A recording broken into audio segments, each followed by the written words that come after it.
मलखाम कट्टा पर आप सभी का एक बार फिर से स्वागत है। जैसे कि आप जानते हैं कि मलखाम कट्टा यूट्यूब चैनल हर सत्र पे एक नया विषय लेकर आती है। इसी तरह आज का हमारा विषय है शिव छत्रपति पुरस्कार से सम्मानित व्यक्तियों से चर्चा। तो हमारे साथ आज 3 ऐसे खिलाड़ी हैं जिन्हें इस महाराष्ट्र शासन के सम्मान से सम्मानित किया गया है। उनका स्वागत करते हैं। तो पहले हमारे अतिथि हैं आज नंदा शिंदे। उन्हें हम अंजलि देसाई के नाम से भी जानते हैं। इन्हें वर्ष 1991 और 92 का शिव छत्रपति पुरस्कार प्राप्त हुआ है। ये प्रोफेशनल से सीए हैं, चार्टेड अकाउंटेंट, लेकिन इन्होंने पिछले 16 वर्ष से मुंबई में स्थित विघ्नोर हाई स्कूल, इनके पूरे ब्रांच को ये जिम्नास्टिक सिखाती हैं, उनका कोचिंग करती हैं और इसके अलावा भी जो अदर स्पोर्ट्स एक्टिविटीज होती हैं उनमें कार्यरत हैं। इन्होंने दादर में श्री समर्थ व्यायाम मंदिर शिवाजी पार्क से मलखाम का प्रशिक्षण लिया है। इनकी शुरुआत हुई थी संगीता जोशी, जो श्री एस मस्कर सर की सिस्टर हैं, उन्होंने इन्हें मलखाम में लाया था।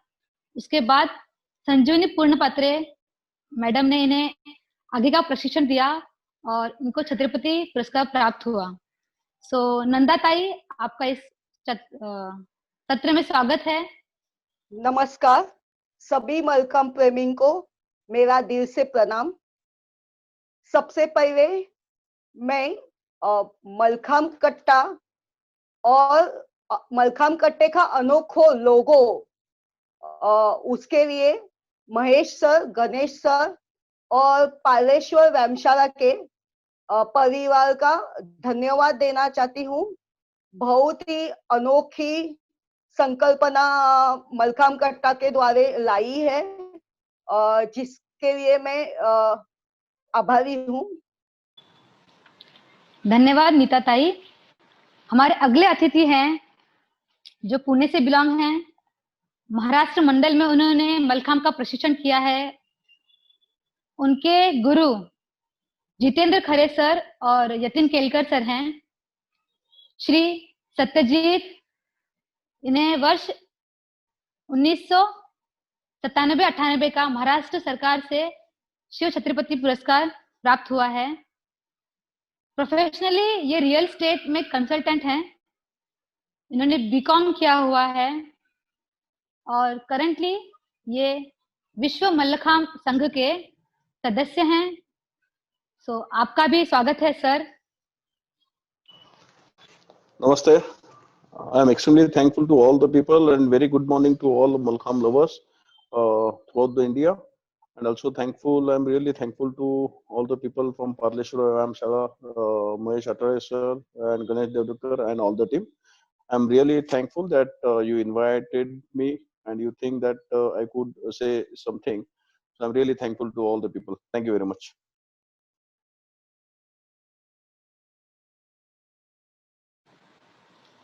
धन्यवाद सर। और हमारे आज के तीसरे अतिथि हैं विशाल मुरलीधर दाभाड़े। ये सातारा से हैं। इन्होंने मलखाम का प्रशिक्षण अनंत इंग्लिश स्कूल सातारा में स्थित है, वहां से किया है। इनके प्रशिक्षक हैं श्री सुजीत सेडगे सर। इन्हें वर्ष 2001-2002 का शिव छत्रपति पुरस्कार मिला हुआ है।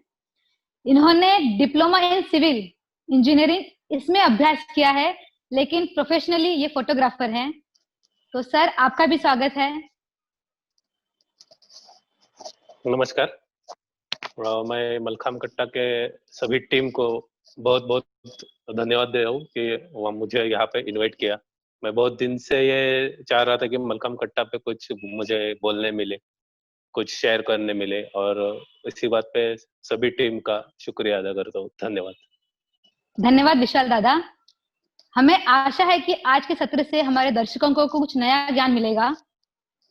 काफी लोगों को इच्छा होती है कि मलखाम में शिव छत्रपति पुरस्कार मिलता है या नहीं मिलता है, और उसके आगे उनके फ्यूचर में क्या स्कोप है। तो शायद इस सत्र के द्वारा उन्हें कुछ जानकारी मिले। इसी के साथ हम आपसे शुरुआत करते हैं। तो हमारा पहला प्रश्न जो होगा वो तीनों के लिए होगा और हमारा क्रम होगा, पहले सत्यजीत सर को मैं क्वेश्चन पूछूंगी, उसके बाद नंदा दीदी को, एंड देन विशाल दादा आपको। ठीक है, सारे प्रश्न इसी सीक्वेंस में जाएंगे। तो मेरा पहला प्रश्न है कि आपके मलखाम की शुरुआत कैसे हुई? आपने मलखाम खेलना कैसे स्टार्ट किया और आपको किस वर्ष मलखाम में शिव छत्रपति पुरस्कार प्राप्त हुआ? पहले सत्यजीत सर, मैं आपसे चाहूंगी इसका answer. So I've started playing Malkham when I was just 6 years old. Actually, my two elder sisters are playing Kho, and both of them are Janki awardees from their associations.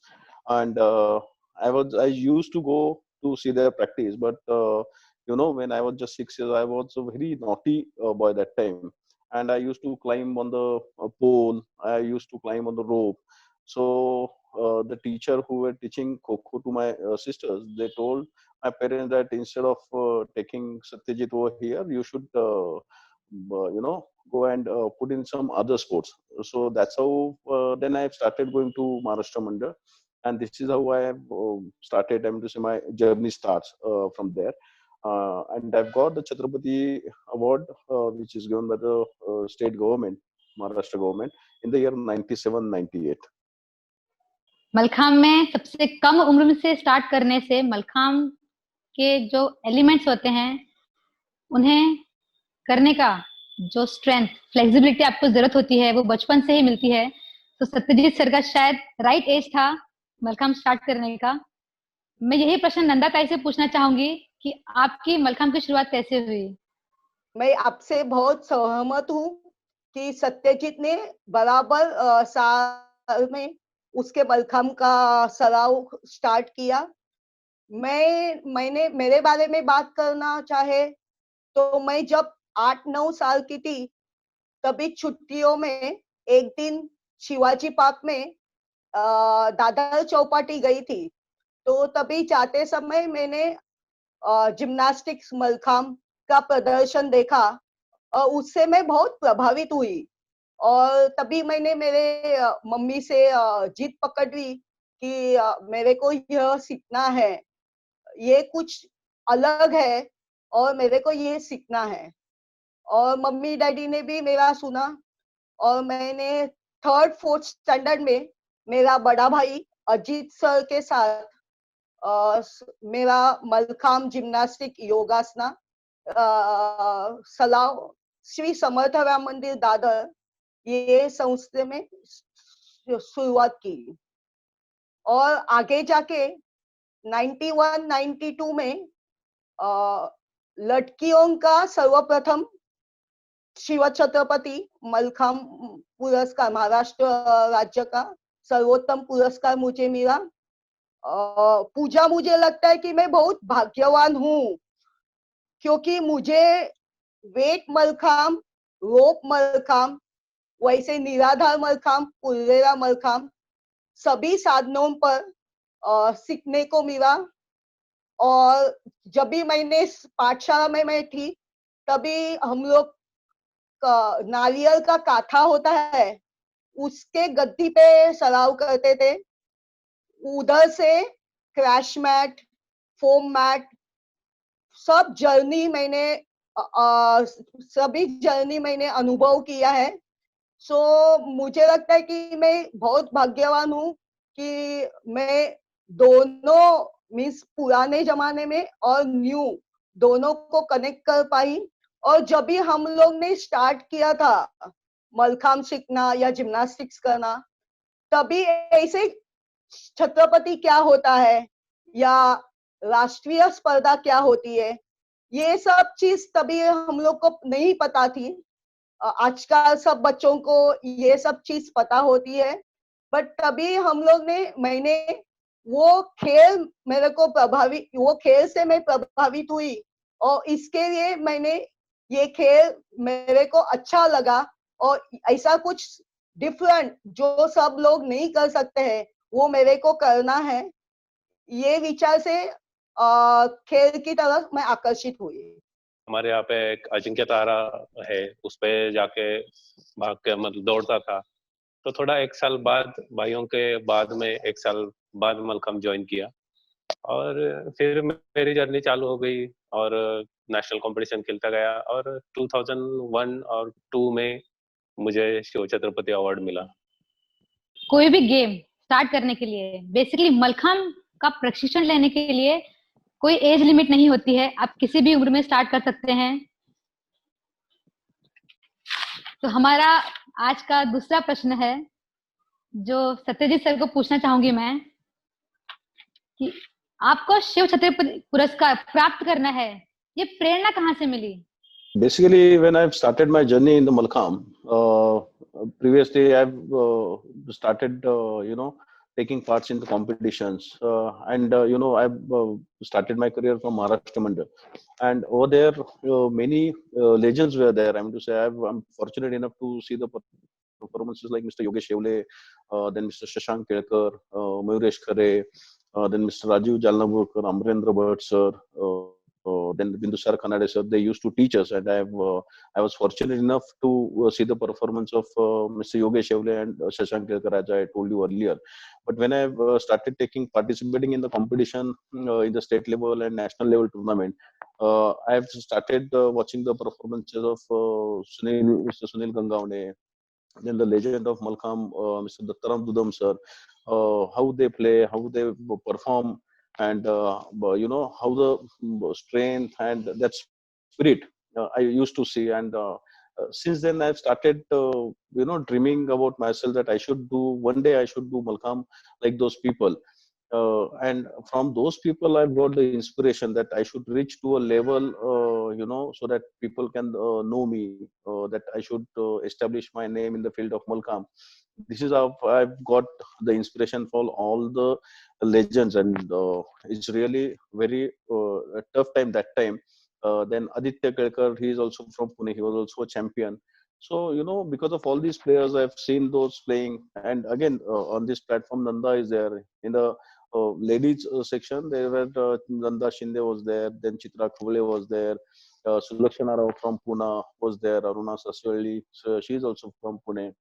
So, I'm just observing all the performances, and I've always, I want to say, before this thing start, I've told, like Nanda, who used to climb the rope very fast. I've still not seen any lady or any lady player who climb in such a fashion what Nanda was used to do in those days. And because for the boys there are three apparatus, that is fixed Malkham, hanging Malkham, and the rope Malkham. So आपको पता ही है, लड़कों का रोप तो बहुत ही week है वो, that is they कर लेते हैं मैनेज. बट लेकिन I always watches the performances of these super women, I could say. And this is how I got the inspiration from all those people, and I'm very much thankful to all the people. Because of them I'm here, and I'm able to get that award. Thank you very much. Mr. Vaman Joshi from Chiprun, Pag Vyayamshala Chiprun. I saw his performance for many years, and he was like, wow, if he is going to play, and so really, that's some people are there whose performances are they are attracting towards themselves. So he's that kind of a person, Mr. Vaman Joshi. I really admired his performance. और मेरा अगला प्रश्न है नंदा ताई को। छत्रपति पाना तो हमारा अब एम हो ही गया, लेकिन पढ़ाई संभालना, फिर जो हमारा परिवार है उसका सपोर्ट, ये भी बहुत मायने रखता है। तो आपने इस सबको बैलेंस कैसे किया, आपकी स्टडीज को, आपके फैमिली को? इस बारे में थोड़ा सा हमें बताइए। पूछा, ये बहुत अच्छा सवाल है, मैं बोलूंगी, क्योंकि मलखाम ने हम लोग को अपना एकेडमिक्स और स्पोर्ट्स दोनों को बैलेंस करना सिखाया है। तभी हम लोग के समय में खिलाड़ियों या परिवारों को ज्यादा इंटरफियर करने की हैबिट नहीं थी, but it's up to them, like जैसे जनरेशन ग्रो होता है तो वैसे अपने को चेंजेस भी दिखते हैं। तो मेरे को लगता है कि बट अभी वो चीज अच्छी थी।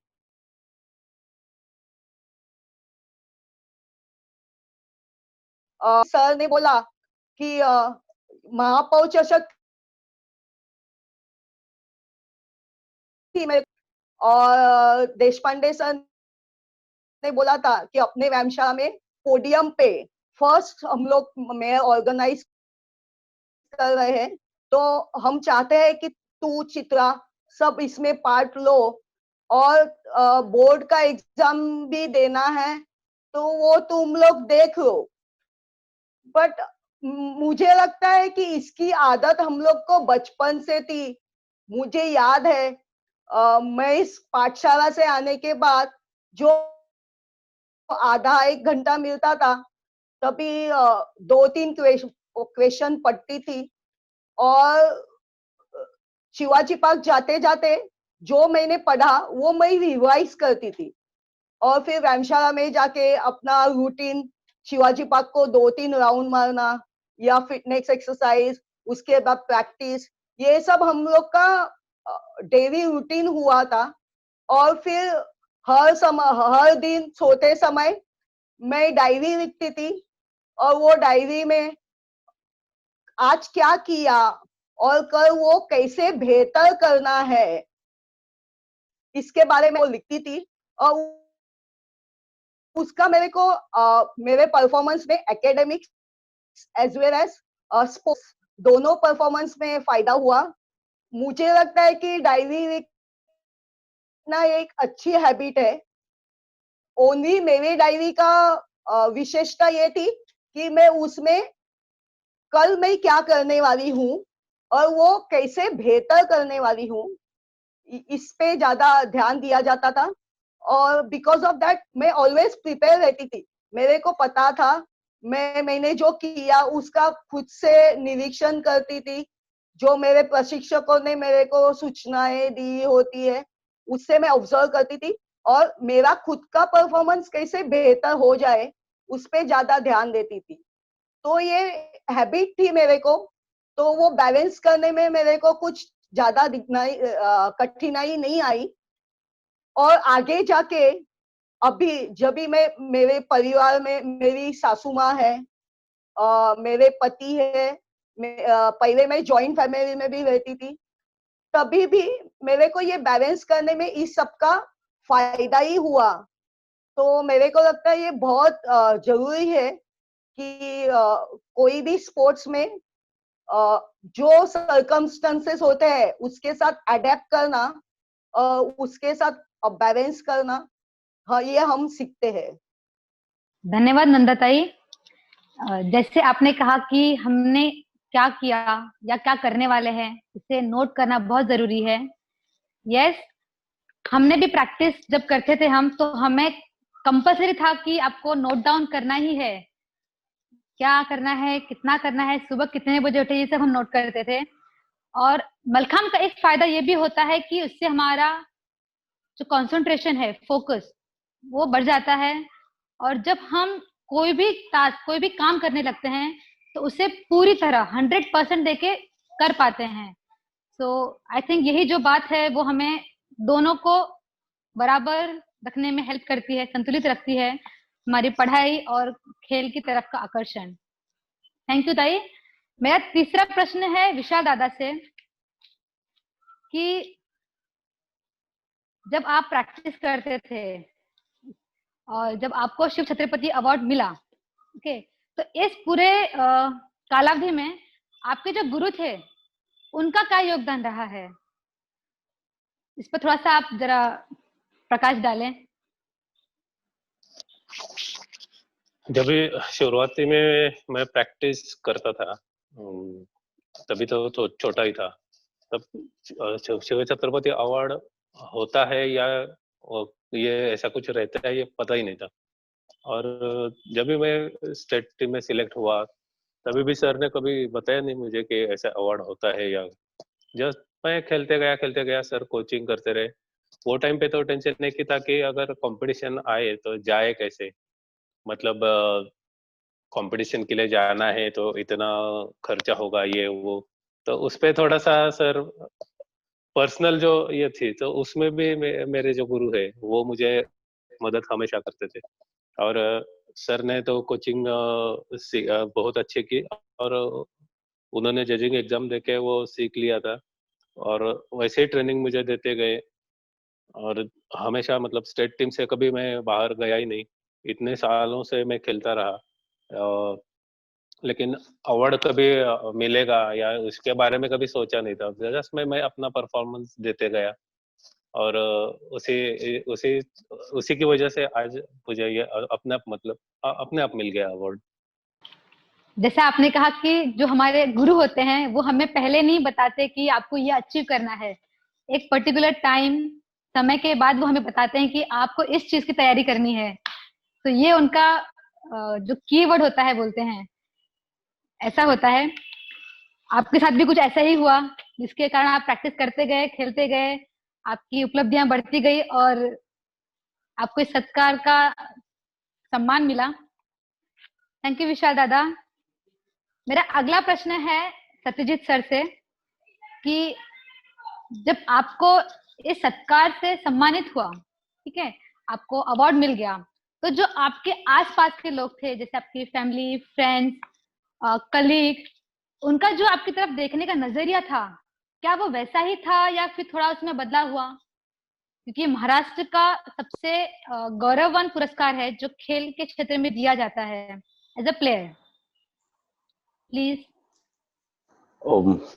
So actually, when I got this award, when the award got declared in the year 97-98, I remember my one incident that I was in the last year TY.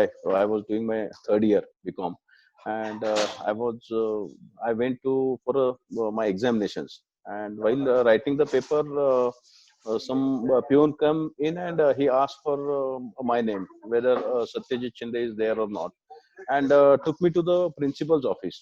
And in the classroom, everyone started whispering. Everyone started, at the time of in the middle of examination, when everyone writing the question paper, someone asked me and took me to the principal's office. So that gossiping started in classroom. Then I went to the principal's office. I also got shocked. For what reason I don't know. They called me. And when I went to principal's cabin, there was a big bouquet was there kept, and he offered me a bouquet. Then he just gave me some sweets and told me that just now the list is this thing announced and your name was there. You've got a Chhatrapati award. So that time I got really shocked. कि अरे ऐसे कैसे हो गया? I mean to say, in the middle of I was in a little bit अलग tension में था paper लिखने में, और ये ऐसा हो गया. So I was very happy.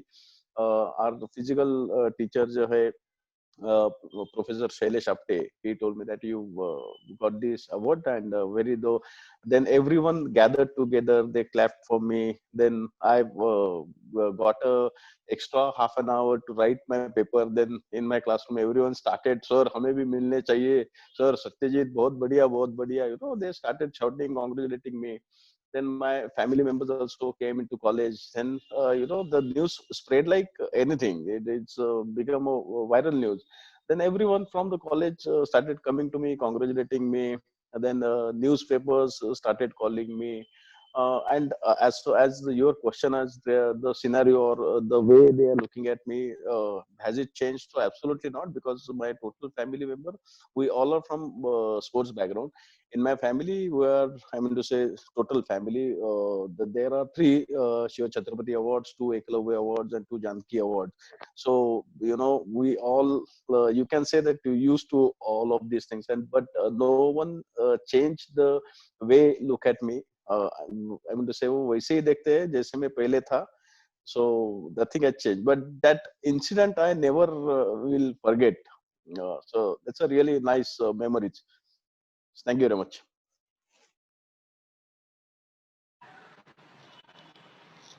जैसे कि आपको अवार्ड मिला, ये तो बहुत सम्मान की बात है, बट मैंने सुना है कि आपके वक्त में, जिस वक्त हम खेलते थे, you are the youngest person who got Chhatrapati award in male category. आपको वर्ष 20 में आपको ये अवार्ड से सम्मानित किया गया है.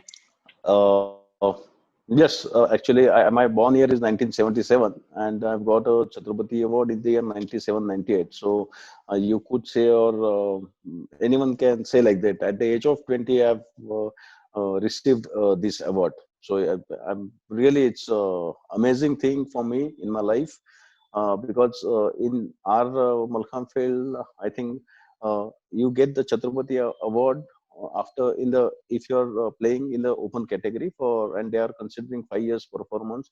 Out of that, 3 years should be the best performance they are considering. But I've started playing in the upper group very early. So that's, I think that's how I've got this award, because before completing my under 18, when I was under 18, I've started playing in the open category. So this is how I reached to that level. And actually, there was not in my mind that I should get this award in this year only. And there was only one thing, एक चीज दिमाग में थी कि yes, I just have to keep moving on, and this is how I got this award at the age of 20. So it was really a fantastic thing, an amazing thing in my life. धन्यवाद। नंदा ताई, आपके लिए मेरा अगला प्रश्न ऐसा है कि आपको जब छत्रपति अवार्ड मिला, ठीक है, तो आपने सोचा कि मुझे जो मेरे आगे खेल रहे हैं क्लब में बच्चे या आपके अंडर आपके स्टूडेंट्स को भी ये अवार्ड मिलना चाहिए, तो आपने कैसे प्रिपरेशन किया उनके लिए?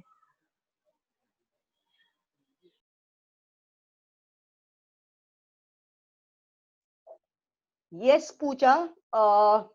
When I got a Chhatrapati, behind that Chhatrapati also there was a story of my coaches, and there was an effort of my coaches, mainly Deshpande sir, Shreyas sir, Sangeeta tai, Sanju tai, everyone.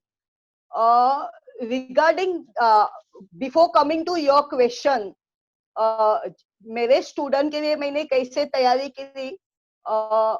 As I am a first Chhatrapati Award lady winner in Malkham, उसके पहले का एक incident मैं बताना चाहूंगी। जब मैं पाठशाला में थी, तभी हम लोग मलखाम प्रचार प्रसार के लिए बहुत जगह दौरा पे जाते थे, जैसे कोकण दौरा, विदर्भ दौरा, मराठवाड़ा दौरा, जबलपुर, ग्वालियर, सभी जगह। और उधर हम लोग अपना मलखाम का प्रदर्शन करते थे, और तभी हम लोग की माननीय शरद पवार या शामराव अष्टेकर या बुआ सालवी, ऐसे बहुत सारे लोगों के साथ से मेरे को तभी क्या बोलते हैं, हम लोग बोल सकते हैं कि उनसे मेरे को प्रशंसा मिली थी। और ये ऐसे छोटी छोटी बहुत चीजें थी। जब मेरा छत्रपति अवार्ड डिक्लेयर हुआ, तभी वो बहुत काम आई, और उसका सब श्रेय मैं देशपांडे सर और हम लोग के गुरुजनों को देना चाहूंगी। जैसे उन्होंने हम लोग के ऊपर एफर्ट्स लिए, वैसे ही मैंने मेरे स्टूडेंट के साथ प्लान किया था। जब मैं 10वीं कक्षा में थी, तभी संजू ताई, संगीता ताई, जो हम लोग के व्यायामशाला में बड़े टीचर्स थे, उनकी शादी हो गई थी। तो 9वीं 10वीं में ही हम लोग ने coaching also side by side start किया था। 6:30 से 7:30 हम बच्चों को सिखाते थे, और उसके बाद खुद का सराव करते थे। सो उसका मेरे को फायदा हुआ, क्योंकि जब मैं उनको सिखाती थी और मैं खुद भी करती थी, तो वो सिखाने में मेरे को बहुत इजीनेस फील हुआ, और मैं ज्यादा कंफर्टेबल थी, क्योंकि वो चीज मैंने खुद महसूस की थी। तो मैं उनको और अच्छी तरह से तांत्रिक या what you can say technically I can able to teach. और ये मैंने मेरे स्टूडेंट में भी पहले से सब आदतें डाली थी, और वैसे जैसे मैंने सीखा वैसे उनका ही एम सेटिंग किया था। तो जब भी ममता ओक, रश्मि गनपुरे, कुणाल चोकसी, ये हम लोग के व्यायामशाला के छात्रों को, मेरे छात्रों को छत्रपति मिला, तभी मुझे बहुत अच्छा लगा। थैंक यू ताई। आपका इनिशिएटिव बहुत अच्छा रहा और जाहिर है एक्सपीरियंस था आपको इतने वर्षों का, तो आपको शायद थोड़ा इजी हो गया आगे कोचिंग करना। तो विशाल दादा, आपके लिए मेरा एक प्रश्न है कि मैंने आपकी बहुत सारी स्टोरीज सुनी है, आपको छत्रपति मिलने के बाद भी आपने कंटिन्यू किया था खेलना। तो आप किस उम्र तक खेल रहे थे, और कुछ किस्से अगर हो आपके पास तो आप प्लीज हमें बताइए कि आपने मलखांब एज ए कॉम्पिटिटिव खेलना कब बंद किया? अच्छा, जैसे कि मैंने पहले बताया कि अब सिर्फ अवार्ड पाने के लिए कभी मैंने परफॉर्म किया नहीं था। तो ऐसा मतलब मेरा गोल था नहीं कि मुझे अवार्ड मिले और मेरा फिर ये करियर खत्म हो गया, और सर ने भी मुझे कभी ऐसे बोला नहीं। तो मैं आई थिंक 22 साल का था तभी अवार्ड मिला। और लेकिन मुझ में गेम खेलना तो था ही, मुझे अच्छा नहीं लगता था कि मैं जजिंग पे एग्जाम दूं या चेयर पे बैठ के किसी को जज करूं। ये सब बातें अच्छी नहीं लगती थी मुझे। तो उसके अवार्ड मिलने के बाद भी मैं खेलते गया। आई थिंक 5-6 साल और खेला, स्टेट टीम में सिलेक्ट भी हुआ था।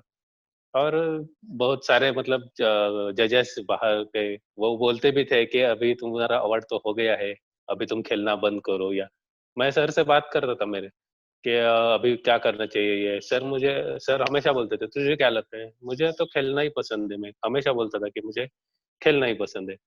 तो सर ने बोला नहीं, जब तक तू तू चाहता है कि जब तक खेले तब तक तुम्हें कंटिन्यू करना है। मतलब अवार्ड मिला इसके लिए तू बाहर बंद करना है, ये कभी ऐसे सोचा ही नहीं। तो मैं खेलते गया 2005 या 6 साल, 2006 तक मैं खेला। जब मतलब 2001 में अवार्ड मिला, फिर भी 5-6 साल और भी खेला। और बहुत सारे ऐसे एक्सपीरियंस आ गए कि बाद में मैंने जजिंग एग्जाम भी दिया। लेकिन जब भी मैं जजिंग एग्जाम देके गैलरी में बैठता था, कुछ लोगों के परफॉर्मेंस देखता था, तो मुझे ऐसा ये ऐसा बहुत मतलब फील होता था कि यार नहीं, मुझे ये नहीं करना चाहिए, मुझे और भी खेलना चाहिए। मतलब मैं इसके लिए तैयार ही नहीं था कि मैं अभी ये करियर में मतलब मलखम खेलना छोड़ रहा हूँ। तो उसी टाइम पे मतलब बहुत साल तक मुझे ऐसे लगा कि मैं नहीं यार, मैं ये किया नहीं। तो बहुत साल तक मैं आगे भी खेलता रहा। Thank you. और विशारदा के बारे में बात करें तो उनका एक बहुत फेमस इंसिडेंट है। एक स्टेट चैंपियनशिप में दोनों भाई विक्रांत दादा और विशाल दादा दोनों कंपटीशन में थे, और वो ईयर विक्रांत दादा के लिए बहुत इंपॉर्टेंट था नेशनल के लिए सिलेक्ट होना।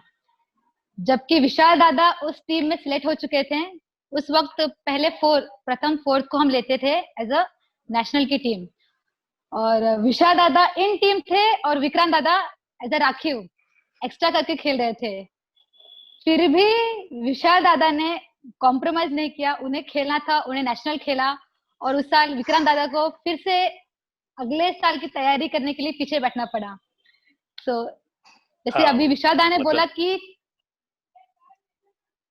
हाँ, उसी बात पे मैं कि थोड़ा सा बोलना चाहता हूँ। अ, हाँ बोलिए। एक या दो बार ऐसे हुआ था कि मैं टीम में था, लेकिन मेरा छोटा भाई वो भी मतलब सीनियर ग्रुप में ही खेलता था, लेकिन वो टीम के बाहर था, पांचवा ऐसा कुछ था। और तभी मुझे बहुत लोगों ने बोला कि यार भाई को भी अवार्ड मिलना है, तो तू अगर ये नेशनल नहीं खेलेगा तो भाई टीम में अंदर आके मतलब टीम के अंदर आके वो परफॉर्म करके उसको भी अवार्ड मिल सकता है। तो मैं बोला यार हम लोग अवार्ड के लिए खेल ही नहीं रहे। मैं जब जो भी मुझे लोग बोलते थे, मैं हमेशा बोलता था कि यार अवार्ड के लिए हम लोग नहीं खेल रहे। मैं घर वालों से भी बात किया, उनका तो कभी ऐसा था नहीं कि वो तू बाहर बैठ और वो छोटा भाई खेलेगा। हमेशा ऐसे लगता था कि यार उसको अवार्ड मिलना है तो वो अपने बल पे मिलेगा अपने आप उसको उसको परफॉर्म करके। ठीक है, ये साल नहीं खेला, अगले साल खेलेगा, लेकिन उसमें कुछ मतलब नहीं कि बड़ा भाई अगर टीम के बाहर हो जाए और उसको बड़े छोटे भाई को आगे आने के लिए बोले, और फिर वो खेल के उसको अवार्ड मिले, उसमें कुछ मतलब नहीं था। मतलब कुछ अवार्ड को भी रिस्पेक्ट ही नहीं ना फिर वो। इसके लिए मैं कोच से भी मतलब सुजीत सर से भी बात किया था, लेकिन सर भी नहीं बोले ऐसा ऐसा करना ही नहीं है हमें, क्योंकि हम तो अवार्ड के लिए खेल ही नहीं रहे। तो ऐसे एक या दो बार ऐसे हुआ कि भाई था बाहर, लेकिन मैं नेशनल खेला, उसके लिए जगह थी बनाने चाहता था, तो बना सकता था, लेकिन ऐसा किया नहीं। फिर भाई ने भी बहुत बहुत प्रैक्टिस की, उसने भी बहुत मेहनत की और वो अपने आप सिलेक्ट होकर उसको अवार्ड मिल गया। तो वो बहुत इंसिडेंट था। बहुत लोग मुझे बोलते थे कि यार बंद कर दे, तू बंद कर दे, लेकिन मुझे ऐसा नहीं कभी लगा, तो मैं खेलता गया। Thank you. तो मलखाम ये कब स्टार्ट करना है और कब स्टॉप करना है, ये आप खुद चूज कर सकते हो, आपका खुद का डिसीजन है और इसकी कोई उम्र की सीमा नहीं होती है। थैंक यू विशाल दादा। और सत्यजीत सर, आपसे मेरा अगला प्रश्न है कि जब हमारा कॉम्पिटिशन्स होता है, जैसे अभी नेशनल सिलेक्शन है, लास्ट ईयर है, फाइनल ईयर, हमें सिलेक्ट ही होना है नेशनल के लिए, तो उस साल हम बहुत कड़ी मेहनत करते हैं कि इस साल तो कुछ भी करके करना ही है। तो जो स्टेट कंपटीशन था हमारा, जब नेशनल सिलेक्शन हो रहा था या उसके पहले, आपका जो प्रैक्टिस करने का तरीका था उसमें कुछ परिवर्तन हुआ? और कंपटीशन के वक्त आपके जो मानसिक स्थिति थी वो किस तरह की थी? क्योंकि काफी टाइम अभी एक्चुअली प्रेशर आता है बच्चों को कंपटीशन में कि नहीं हुआ तो क्या होगा, ये जो भी बातें हैं, तो उसको आपने कैसे हैंडल किया? It's a very actually nice question in terms of competitive Malkham or competition level. The mental stress nowadays, we are seeing many people or many players are taking mental stress when they are preparing for their competitions. But in our times, I'm to say when I was playing, I've never look at it as a competition. I always look at it like I'm practicing. We are doing daily practices that time. We're doing our fitness and everything. I always told my mind that this is just a competition. That's actually what we are practicing together. We are just now going on a stage and we are just going to perform ourselves.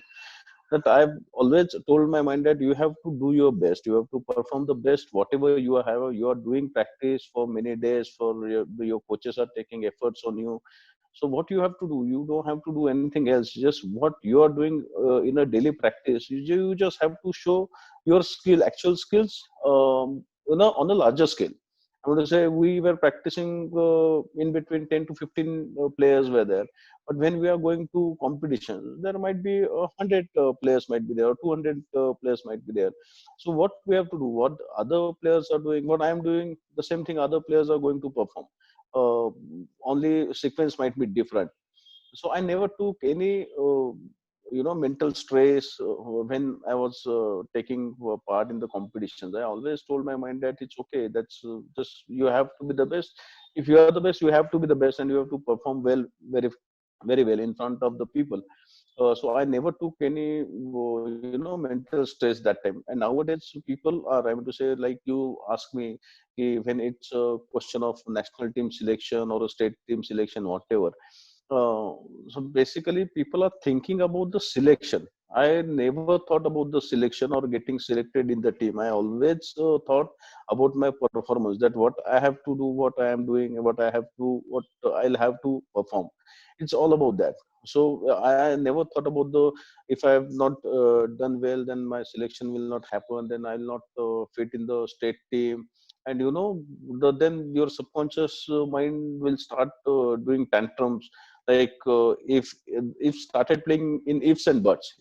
अगर ये ऐसा हो गया तो वैसा हो जाएगा, अगर वैसा होगा तो ये ऐसा हो जाएगा. I never thought about that thing. And so I never took any mental stress. And I just wanted to tell all the players nowadays who are taking part in the competitions, that instead of taking mental stress, or instead of thinking about the selection, is better you concentrate on your performance. That's it. That's the only answer from me. Truly said, sir. Participation is more important than winning. तो I think आपने जो अभी कहा है कि अभी जो perform करते हैं बच्चे या कंपटीशन खेलते हैं, उन्हें अपने परफॉर्मेंस पे ज्यादा ध्यान देना चाहिए और विश्वास रखना चाहिए कि उन्हें अवश्य जीत मिलेगा। तो नंदा ताई, आपके लिए मेरा अगला प्रश्न है कि जैसे आपने पहले भी कहा कि मैंने योगा किया है, आपने जिम्नास्टिक किया है, सो वाई आप मलखाम को ही आपने क्यों चुना एज अ छत्रपति अवार्ड के लिए? Yes Puja, as I told before, जैसे मैंने आपको पहले बताया कि तभी हम लोग अपने शिक्षकों पे पूरा विश्वास रखते थे और उनकी चीज ही हम लोग के लिए लास्ट सेंटेंस होता था। तो मुझे जिम्नास्टिक, योगा, मलखाम तीनों पसंद था, बट संजू ताई ने मेरे को बोला कि आप मलखाम में और अच्छा कर सकते हैं, जो आपका फिजिक है, आपका बॉडी है, वो मलखाम के लिए ज्यादा बेहतर साबित हो सकता है। तो मैंने मेरे शिक्षकों पे विश्वास रखा और जैसे वो हम लोग को कहते गए वैसे हम लोग उनको फॉलो करते गए। तभी हम लोग ने ये कभी सोचा नहीं था, जैसे सत्यजीत और विशाल ने बोला कि शिव छत्रपति अवार्ड क्या होता है, या बट हमेशा हम लोग का ये हमेशा टारगेट होता था कि अपना खुद का परफॉर्मेंस बेहतर करना है। आज जो मैं कर रही हूँ उससे कल मेरा बेटर होना चाहिए, कुछ नया चीज लाना है, क्रिएटिविटी आनी चाहिए उसमें। तो हम लोग ने बहुत सारे नए नए चीज ट्राई किए हैं जो अभी भी बच्चे करते हैं।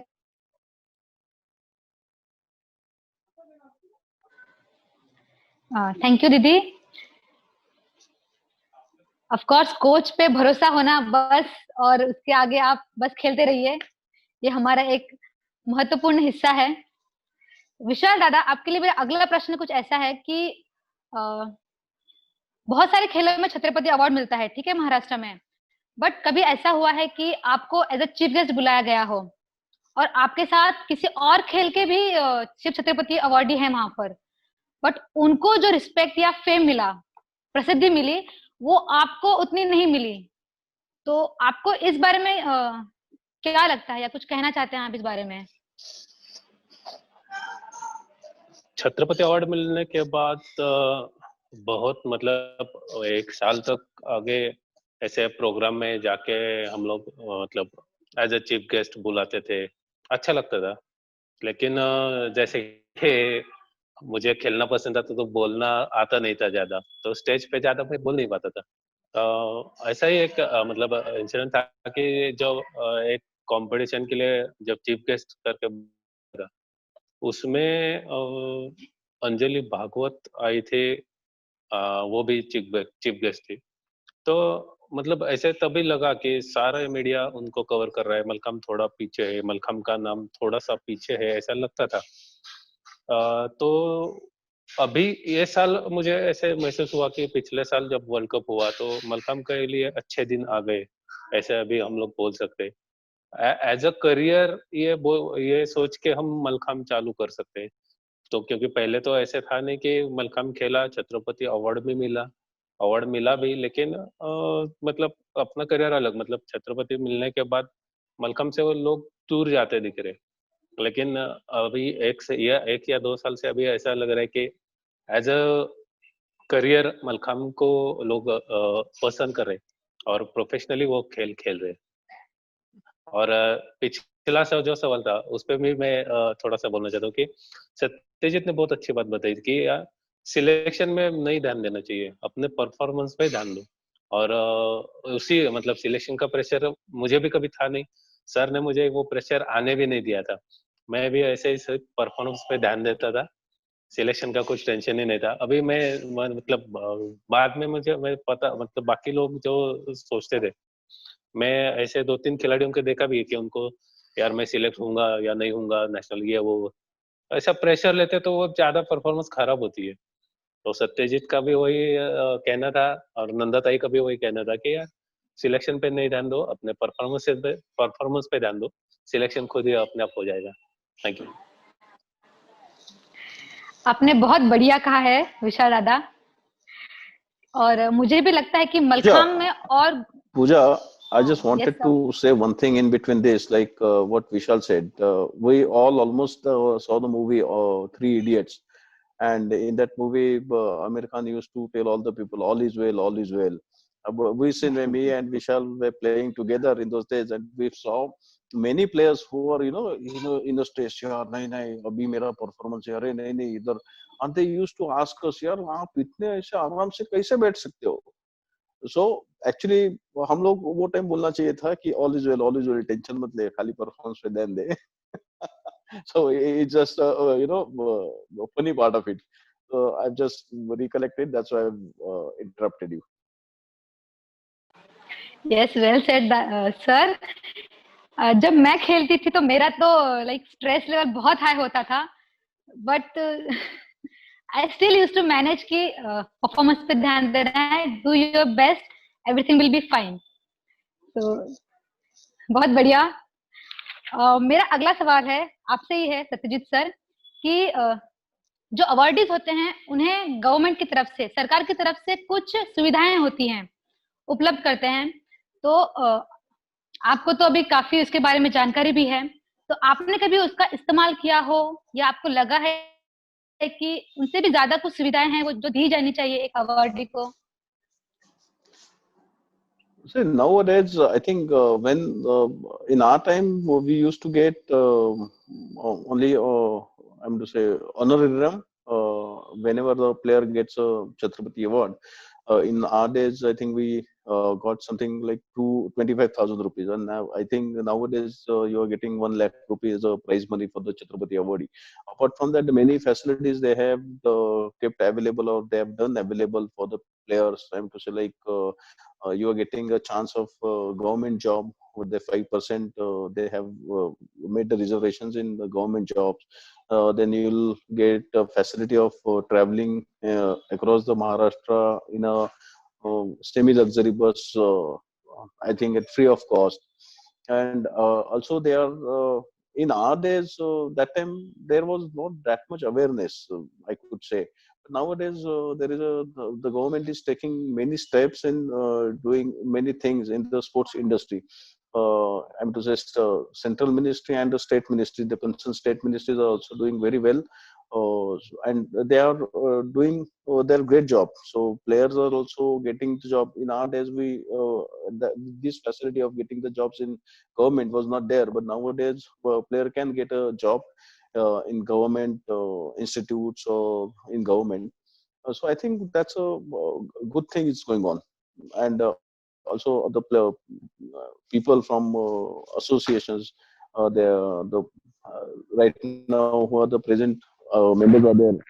They are also taking many efforts to do, to comply, do the necessary things in coordinating with the state ministry.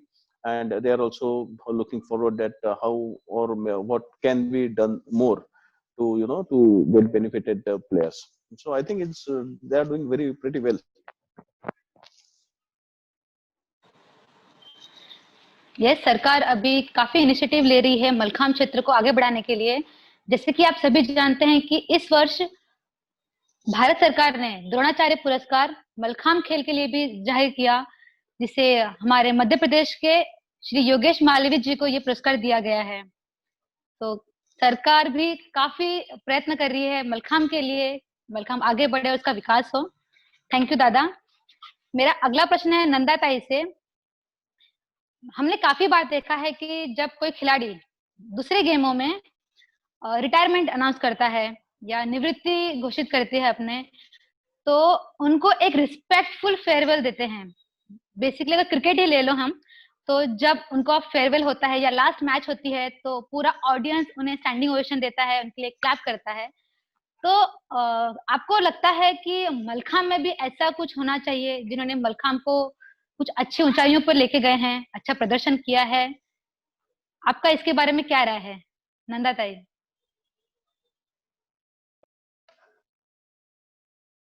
अच्छा सुझाव है. मुझे लगता है कि सभी अच्छे सुझाव के लिए हम लोग को ओपन रखना चाहिए.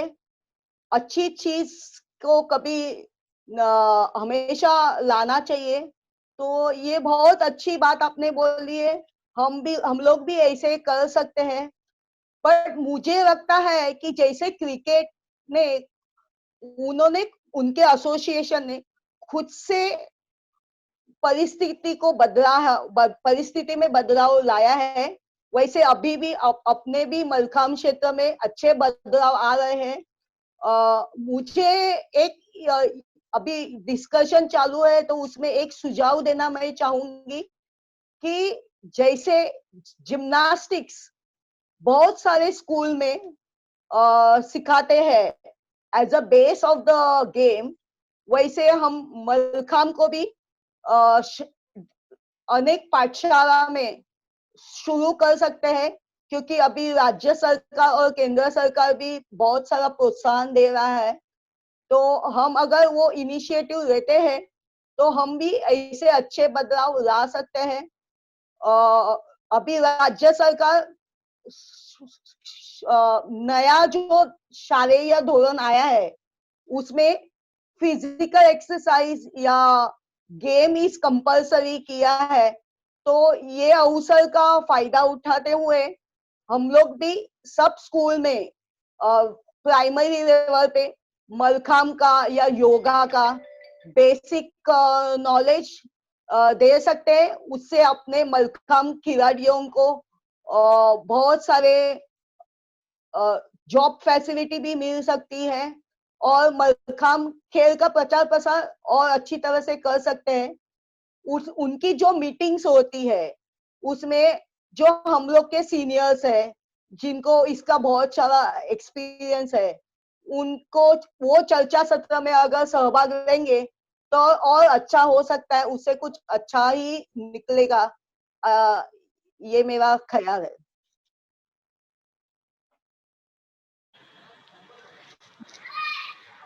राइट दीदी।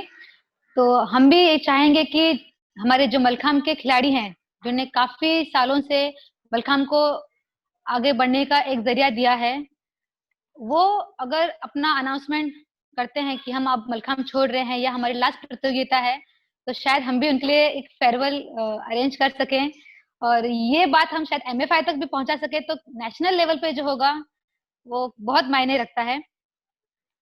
और विशाल दादा, आपके लिए एक और मेरा प्रश्न है कि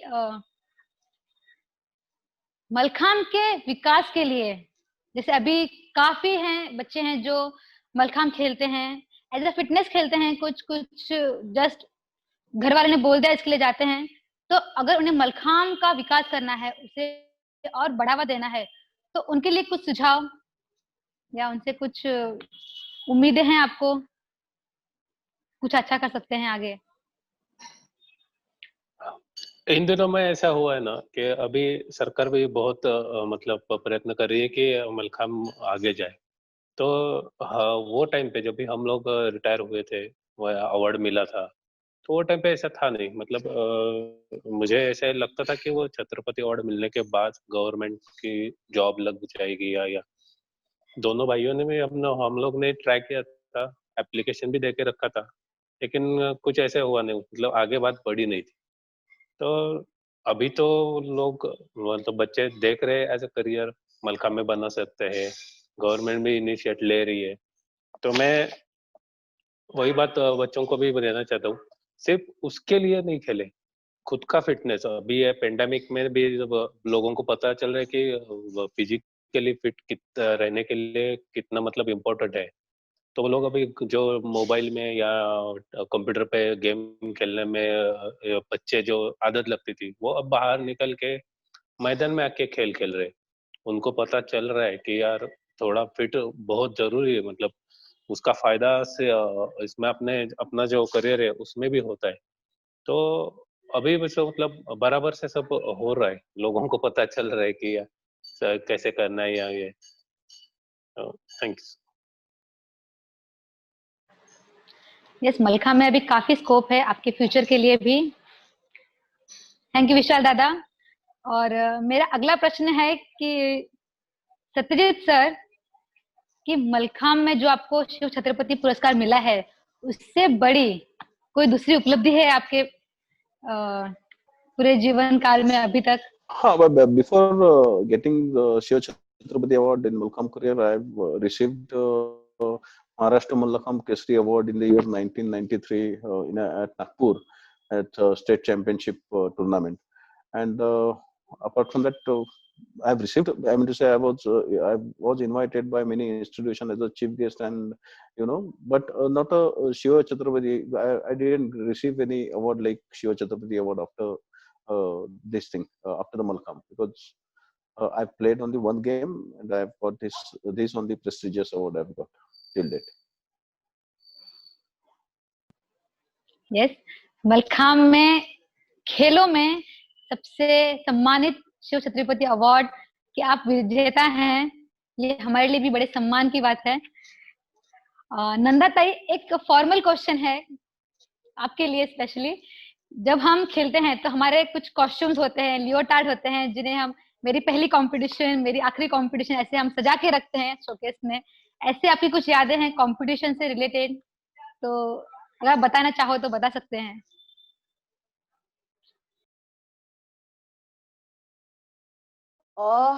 यस पूजा, कि ऐसे बहुत सारी मेमोरीज है। मुझे याद है जब ये हम लोग का फर्स्ट महापौर चषक था, तभी हम लोग समर्थ व्यायाम मंदिर में जिम्नास्टिक, मलखाम, योगा तीनों खेलों का प्रशिक्षण दिया जाता था। और हम सभी स्टूडेंट एक दूसरे से बहुत कनेक्टेड थे। और मुझे याद है दीपाली ताई करके हम लोग की जिम्नास्टिक की एक बहुत अच्छी प्लेयर थी, उन्होंने तभी यूएस से एक नया कॉस्ट्यूम लाया था। और वो उन्होंने फर्स्ट जो हम लोग का महापौर चषक समर्थ व्यायाम मंदिर में हुआ, तभी हम लोग को उन्होंने वो पहनने के लिए दिया था। और वो मैंने अच्छी तरह से रखा है अभी भी। वो आगे जाके मैंने मेरे स्टूडेंट को दिया, स्टूडेंट ने उनके स्टूडेंट को दिया। और अभी भी वो कॉस्ट्यूम हम लोग के समर्थ व्यायाम मंदिर के बच्चे पहनते हैं। और वो देख के मेरे को वो यादें सब आती है। पूजा, मुझे भी इस बारे में थोड़ा सा बात बोलना है। यस दादा, आप बोल सकते हैं। हाँ, मेरे भी कुछ मेमोरीज थे इसमें। जब मैं अंडर 14 में सिलेक्ट हुआ नहीं था टीम में, तो मुझे बहुत बुरा लगा था। तो फिर मैं बहुत ज्यादा प्रैक्टिस, सुबह शाम प्रैक्टिस करना चालू किया। और पहली बार जब सिलेक्ट हुआ टीम में, तो मुझे एक ट्रैक सूट मिला था। तो मुझे ट्रैक सूट सिर्फ मैं टीवी पे देखे थे या कोई बाकी प्लेयर पहनते थे वही देखा था। हम लोग तो कंपटीशन के लिए पहले जाते थे तो अपना स्कूल का यूनिफॉर्म रहता था, खाकी चड्डी और वो, तो उस पे जाते थे, व्हाइट शर्ट। तो पहली बार ट्रैक सूट मिला था तो इतना अच्छा लगा था। तो फिर मेरा वो ड्रीम बन गया था कि यार मुझे ऐसे ही ट्रैक सूट मिलते रहे। बहुत अच्छा लगा था। तो वो पहली कंपटीशन का ट्रैक सूट मैंने संभल के रखा था। फिर जैसे जैसे स्टेट टीम में सिलेक्ट होते गया, हर साल मुझे ट्रैक सूट मिलते गए। जो चीज मैंने कभी खरीदी नहीं, लाइफ में कभी खरीदी नहीं, वो अपने आप मुझे मिल गई थी। और वो बहुत, ये अभी संभाल के रखता था कि बहुत बड़ी बैग एक थी, उसमें हर साल का, ये साल का ये ट्रैक सूट है, उसके ऊपर ये उसके दूसरे साल का, अगले साल का, ऐसा जमा करते गया। और ऐसा बहुत सारा हमने जमा किया था। फिर यहाँ पे सातारा में भी ऐसे बहुत बच्चे थे कि जो अफोर्ड नहीं कर सकते थे कि ट्रैक सूट या ये। तो बाद में हम लोग ने सोचा कि सिर्फ रख के भी कुछ इसका ये नहीं है। तो ऐसे बच्चे थे कि जो बहुत अच्छा खेल रहे थे, लेकिन उनकी परिस्थिति नहीं है कि ट्रैक सूट ले। तो वो ट्रैक सूट फिर हर साल जैसे जैसे जमा करते गया, जैसे वैसे वैसे सिर्फ हर साल एक बच्चे को वो ट्रैक सूट देते गया, कि जिसका जो अफोर्ड नहीं कर सकता है कंपटीशन के लिए वो ट्रैक सूट। तो वो भी मेरे लिए बहुत बढ़िया ये मेमोरी थी कंपटीशन के टाइम। Thank you. यस, हमारे जो हम टीम के लिए खेलते हैं उसकी तरफ से हमें जो ट्रैक सूट मिलता है, वो एक खिलाड़ी के लिए बड़े सम्मान की बात होती है। और यही प्रश्न मैं सत्यजीत सर को पूछूंगी कि हमने सुना है कि आप जब प्रैक्टिस करते थे तो आप कॉस्ट्यूम पर ही प्रैक्टिस करते थे, तो शायद आपका अटैचमेंट जो आपके कॉस्ट्यूम से था वो काफी ज्यादा था। तो इस पर आप क्या कहना चाहोगे? Yeah, you rightly said that I used to do practice in my costumes only. क्योंकि कैसा था कि कंपटीशन में अगर हम जाते थे, कंपटीशन में हमें कॉस्ट्यूम पे ही डेमोन्स्ट्रेट से परफॉर्म करना पड़ता है। So otherwise we generally do practice on the shorts, and so वो अलग नहीं हो पाए. I should get used to get with that costume. That's why I do I practice on in that costumes. शायद ये प्रश्न सभी के लिए था। इसी तरह मेरा अगला प्रश्न भी है कि आज की जो दिनचर्या है हमारी, इससे हम मलखाम से थोड़ा दूर हो गए हैं। तो नंदा ताई, पहले मैं आपसे शुरुआत करना चाहूंगी कि आप आज भी अपने क्लब में जाते हो, मलखाम या रोप मलखाम पर जब प्रैक्टिस करते थे, तो उस वक्त की भावना और अभी जब आप जाते हो मलखाम को छूते हो रोप को, तो आपकी जो भावनाएं हैं उसको थोड़ा व्यक्त कीजिए। और जैसे हम दशहरा के दिन या गुरु पूर्णिमा के दिन जाते हैं, अपने गुरुओं से मिलते हैं, तो इस बारे में क्योंकि समर्थ में ये प्रथा है वहां पे, तो आप थोड़ा इस पे कुछ कहिए हमें। यस पूजा, समर्थ में ये बहुत अच्छा संस्कृति है कि दशहरे के दिन, गुरु पूर्णिमा के दिन, मुझे याद है हम लोग रक्षाबंधन, दही हंडी, सब त्योहार परिवार जैसे मनाते थे, अभी भी मनाते हैं। अभी भी मुझे याद है जब भी सेकेंड इंटरनेशनल मलखाम डे था, तभी मैं गई थी व्यायामशाला में। हम लोग ने रोप पे अदिति के हेल्प के साथ मैंने शवासन किया, क्लाइंबिंग किया, बहुत सारे एलिमेंट्स करके देखे, और मुझे अच्छा लगा कि अभी भी मैं कर सकती हूँ। और हम लोग ने पिरामिड्स बनाए, और उस दिन जो मुझे आनंद मिला, वो मेरे को लगा उस दिन की, यस, लास्ट 10 ईयर में, 10 इयर्स में मैंने वो मिस किया। मैं जिम्नास्टिक करती हूँ, फिटनेस करती हूँ हमेशा, बट रोप मलखाम पे चढ़ना या मलखाम पे पिरामिड करना, उसका जो आनंद है, उसकी बराबरी किसी के साथ नहीं हो सकती है। और ये सब हम लोग को समर्थ में परिवार, हम लोग के समर्थ परिवार से ही मिला। और अभी तक हम लोग भाग्यवान है कि समर्थ ने भी वो ट्रेडिशन रखा है। अ, मैं शायद मलखाम फील्ड पे ज्यादा नहीं दिखती हूँ, बट डेफिनेटली मैं मेरे समर्थ के छोटे छोटे नए बच्चों को भी मैं पहचानती हूँ, क्योंकि हम लोग सिलेक्शन ट्रायल्स के लिए या गुरु पूर्णिमा के लिए देशपांडे सर के कभी जन्मदिन पे ऐसे हमेशा मिलते हैं। तो वो परिवार है, उससे तो कभी अलग हो ही नहीं सकते। आपने बहुत सही कहा ताई।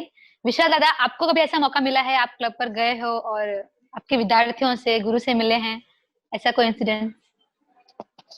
हाँ, बहुत बार मैं जाता था, जब भी क्लब पे जाता था, प्रैक्टिस करता था, तो बच्चों को पता होता है कि इनका ये फेवरेट एलिमेंट है, तो वो पीछे पड़ते थे कि ये करके दिखाओ, वो करके दिखाओ। थकाते थे बहुत, लेकिन जैसे ही मैं जाता था, मलखम के पैर पड़ता था, जैसे ही मैं मलखम को छूता था, कि मुझे अपने आप दिमाग में ये आता था कि मैं ये करता था, मैं ये एलिमेंट ऐसा करता था, अपने आप वो मेमोरी मुझे आते थे। तो थोड़ा सा भावुक हो जाता था कि यार मैं ये कितना मैंने ये अभी मिस कर रहा हूँ मैं। तो मैं भी वही मतलब बच्चों को दिखाता था करके, खुद भी करता था थोड़ा। और अभी तो 15 जून सेलिब्रेशन ही करते हैं। पहले ऐसा होता था कि जब भी डिस्ट्रिक्ट लेवल की कंपटीशन होती थी, तो वहां पे हम लोग जिन्होंने वेलकम से रिटायर हो गए, तो उनके लिए थोड़ा सा सेशन रखते थे कि आप लोग भी थोड़ा सा मलखाम की प्रैक्टिस करो, ये करो। तो अभी तो 15 जून के दिन के सभी लोग आते हैं, सब अपना एलिमेंट्स करते हैं, बहुत अच्छा लगता है। और फिर से हिस्ट्री में जाके वो थोड़ा सा मेमोरीज याद आती है, तो बहुत अच्छा लगता है। Thank you. सही विशाल दादा। और सत्यजीत सर, आपसे भी यही मेरा प्रश्न होगा कि जो आपकी दिनचर्या है वो काफी बिजी है शायद, तो आपको कभी मौका मिला ऐसा आपके क्लब पे जाना और अपने गुरुओं से मिलना? See, actually, Pune is a very small city, and where I stay, all the people, I'm to say, with whom I was playing in those days, and my gurus are all staying nearby only. So, like Nanda and Vishal said, we generally meet on at the time of Dashera, then Guru Purnima. Yes, definitely. Now, because of the schedule and because of the business, I couldn't go on a daily basis, but I definitely, me and my all friends who were there with me in those days, really we are not missing any of the competition, like state competition or national competition. Every year we go to see the competitions, at least to keep a touch with the Malkham, and to see the nowadays what players are playing, how the performances are. So because of that, I really enjoying this phase. Though I'm busy, but still I managed to go to see all the comp, and this is how I most of the time meet many people.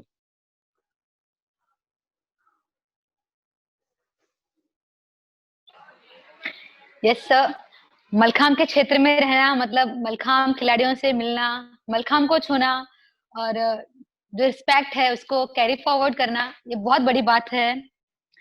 तो मुझे लगता है कि आज के सत्र में शायद जो हमारी जो चर्चा हुई है काफी हद तक जस्टिफाइड है। अगर आप इस विषय में कुछ और कहना चाहते हैं या फिर मलखाम कट्टा को आपका अनुभव बताना चाहते हैं तो आप बता सकते हैं। मैं पहले नंदा ताई को पूछूंगी कि उनका अनुभव कैसा रहा।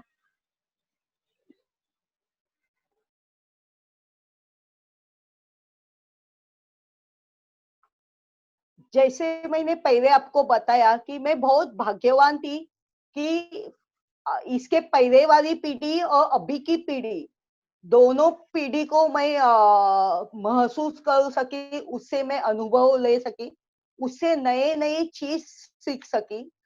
द सेम टाइम मैं ये भी कहना चाहूंगी कि श्री समर्थ राम मंदिर जिन्होंने मलखाम के प्रसार और प्रसार के लिए ऑब्वियसली महाराष्ट्र में सभी ने मलखाम प्रचार प्रसार के लिए बहुत एफर्ट्स लिए हैं, बट समर्थ राम मंदिर का वो एक ट्रेडिशन था और उसकी मैं वो परिवार की मैं सदस्य हूँ, उसका मेरे को बहुत अभिमान है, प्राउड फील है।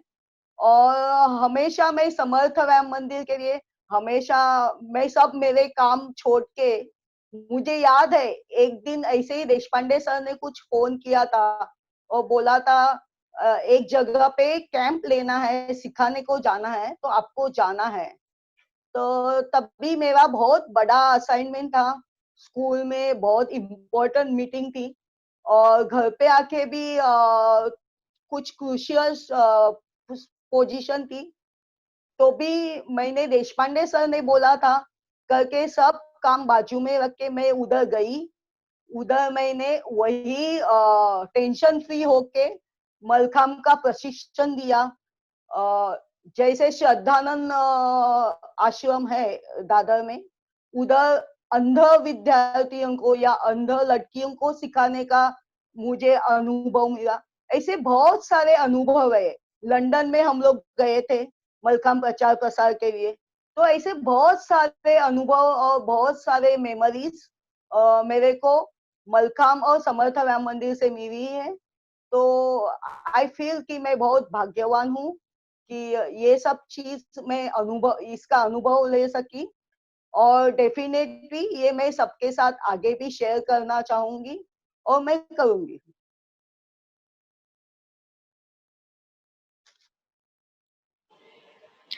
विशाल दादा, आपको इस सत्र पे कुछ कहना है तो आप अपने शब्द बोल सकते हैं। जैसे कि नंदाताई ने भी बताया, मेरे सर ने भी कभी ये नहीं किया कि इसको अगर छत्रपति मिला है तो ये डेमोन्स्ट्रेशन करेगा नहीं, या ये डेमोन्स्ट्रेशन भी बहुत करते थे। मलखाम का प्रसार का कार्य भी बहुत ज्यादा और बहुत जगह पे हम लोग ने किया हुआ है। तो छत्रपति अवार्ड मिला या नेशनल प्लेयर है तो ये डेमो नहीं करेगा, ये वो सब चीजें ये नहीं मायने नहीं रखती। हम लोग ने भी बहुत सारे डेमोस किए। मैं भी यूरोप में 4-5 साल तक एक शो में मलखाम का शो करता था। और मैं लोगों को भी, मतलब बच्चों को भी बताना चाहता हूँ कि यार खेल की कोई सीमा नहीं है। मतलब मेरा एक अनुभव ऐसा भी है कि मैंने जजिंग एग्जाम दिया था एक बार, और जजिंग एग्जाम देने के बाद एक कंपटीशन में गया था थाना में, स्टेट लेवल की कंपटीशन थी। तो वो टाइम पे मेरे सातारा के टीम के एक लड़का था, तो वो पूना में पढ़ाई कर रहा था, तो उसके ऊपर ऑब्जेक्शन लिया कुछ तो किसी ने कि वो सातारा से नहीं खेल सकता, और उसको टीम से बाहर निकाला। तो मैं तो जज था, तो तभी टीम के लिए क्या कुछ तो करना पड़ेगा ऐसा सोचा, तो मैं सर से बात किया।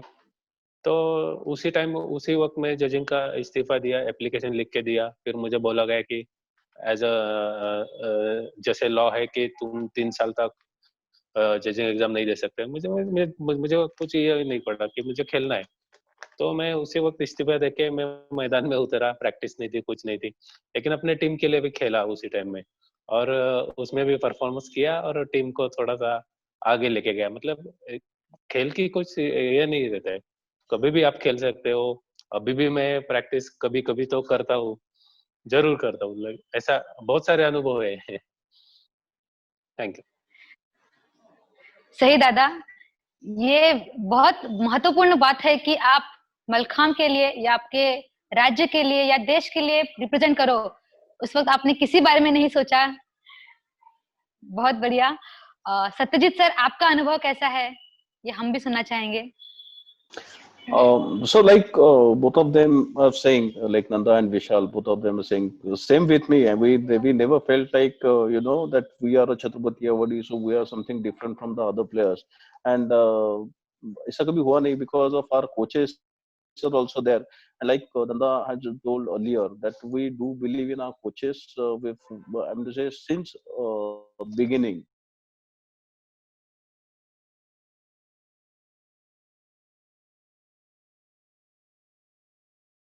Jeevan, Guru us. We are doing nothing else. So whether we are a Chhatrapati Vadi or not, whether we are a national champion, state champion, or normal player, we used to behave like a normal player. It is as simple as that. So and also I'm fortunate enough to being associated with Malcolm for so long. Uh, that I'm a director of Vishwa Malkham Federation, and we have successfully organized a World Cup last year at Samarthaya Mandir in Mumbai. So I'm really fortunate enough that after serving for so many years and after participating, keeping in touch with the Malkham, I felt myself very happy. I'm to say, that somewhere the satisfaction, whatever, though I'm into business, but I still getting satisfaction from whenever I on the field of Malkham. I was seeing many players who are performing like the boys from under 12. They are struggling hard. Their coaches are helping them to do a good performance. And I really enjoyed those things because generally whenever I went to see the matches or competition, I generally watch the performance, and I got into my times. I mean to say, when I was a kid, when I was playing in the event under 12, under 14, what was Satya that time, what was he's doing. So that all memories are getting refreshed, and I am that's give me a different kind of a satisfaction. So this is how I'm still connected with the Malkham, and I'm really and in जब तक है जान तब तक है मलखाम. ऐसा this is the slogan from me. I'll definitely keep in touch with Malkham जब तक है जान.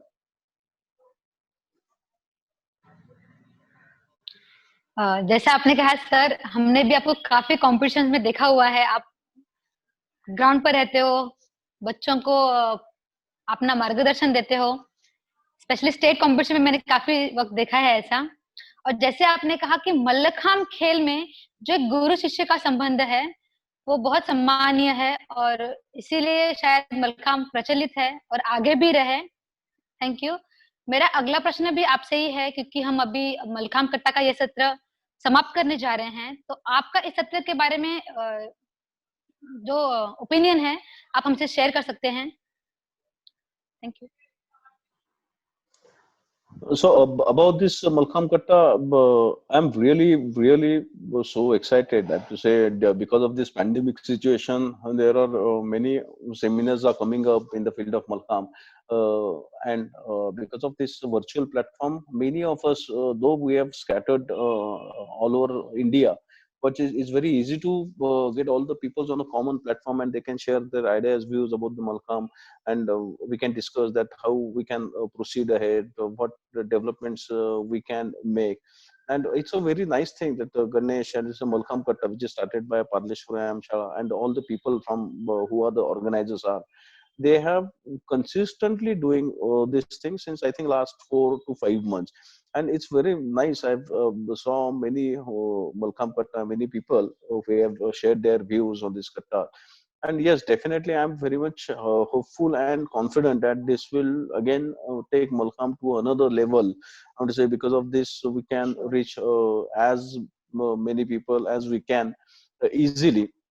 So it's a very great thing. I'm really what do you call say that फक्र है मुझे बहुत अभिमान है. I'm really appreciate the sincere efforts of you all people that doing this thing consistently since last many months.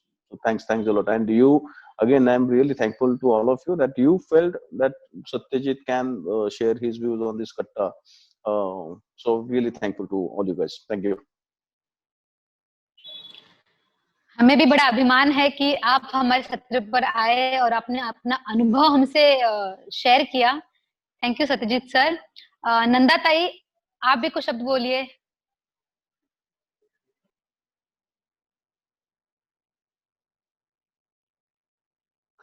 जैसे अभी सत्यजीत ने बोला, मैं उसके बाद से सहमत हूँ कि ये अनोखा उपक्रम है मलखाम कट्टा, और उसमें इनफॉर्मल बातें होते हैं, डिस्कशन होते हैं, वाद विवाद नहीं होते, डिस्कशन होते हैं. उससे आने वाले पीढ़ी को हम लोग मार्गदर्शन देते हैं. बहुत अच्छा उपक्रम है. मैं भी उसकी दिल से प्रशंसा करना चाहूंगी.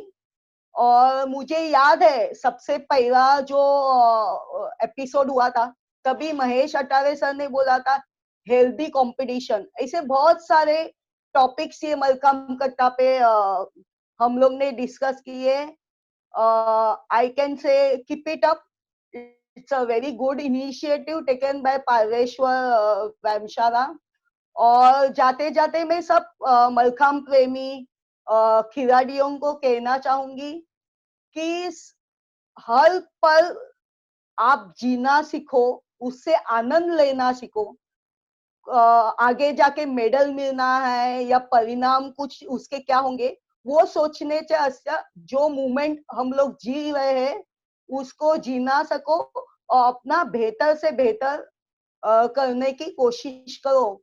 तो अपने आप सब अच्छा ही होता है. और आप भाग्यवान हैं कि ये मलखाम क्षेत्र से आप जुड़े हैं. तो I will like to congratulate and give the best wishes to Mallakhamb Katta. धन्यवाद ताई. हम आपके जो बातें हैं, गाइडेंस है, उसको याद रखेंगे. विशाल दादा, आपका व्यू, आपके अनुभव के बारे में कुछ कहिए मलखाम कट्टा के. हाँ, सबसे पहले तो मैं महेश अटारे सर को धन्यवाद देना चाहता हूँ. ये बहुत ही अच्छा उपक्रम है. महेश अटारे सर जिनसे मैंने बहुत सारी बातें सीखी थी. मेरे कुछ एलिमेंट्स भी उन्होंने बिठाए, जैसे कि मेरा डिसमाउंट था वो सतारा आके उन्होंने मुझे सिखाया था. मैं अभी के बच्चों को भी ये थोड़ा सा बोलना चाहता हूँ कि ऐसे बहुत सारे एलिमेंट्स है जो मैं सीखता था. मेरे सर से भी बात करके, श्रेयस सर के यहाँ जाके उनसे भी मैं कुछ सीखा हूँ.